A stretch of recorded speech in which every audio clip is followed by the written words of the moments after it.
Hello everyone, শুভ দুপুর সবাইকে। আমার তরফ থেকে মিষ্টি শুভেচ্ছা পাঠিয়ে দিলাম তোমাদের কাছে। আর এখানে দেখতেই পাচ্ছ বেসনটাকে লবণ আর হলুদ দিয়ে ভালো করে মাখিয়ে নিচ্ছি। তার কারণ আমার চপ খেতে ইচ্ছা করেছে একটু। আর এটা হলো বেগুন কেটে নিয়েছিলাম, বেগুনি করব, একটু বেগুনি খেতে ইচ্ছা করছে অনেক দিন ধরেই। তো বানালাম, ফার্স্ট টাইম বানাচ্ছি, কেমন হবে জানি না, তোমরাই দেখে নিও যে আমার বেগুনিটা কেমন হয়েছে। এবারে কড়াইয়ের মধ্যে দেবো, এপিট ওপিট করে বেগুনটা বেসন মাখিয়ে নিয়েছি।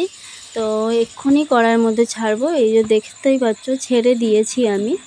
আর এটা কমপ্লিট হওয়ার পরে কেমন লুকটা দিচ্ছে তোমাদের দেখাবো। এই দেখো আমার কমপ্লিট হয়ে গেছে। অত বড় করিনি ভিডিওটা, ছোট ছোট স্কিপ করে করেছি, কারণ তোমাদের একটু ধৈর্যেরও ব্যাপার আছে, সময়েরও ব্যাপার আছে, তার জন্য ছোট করে করেছি। তো আমার বেগুনিটা কেমন হয়েছে তোমরা অবশ্যই জানাও।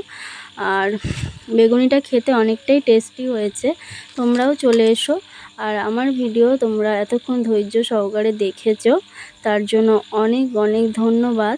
আমার ভিডিওটা আজকে এই পর্যন্ত শেষ করলাম। তোমরা ভালো থেকো, সুখে থেকো অবশ্যই।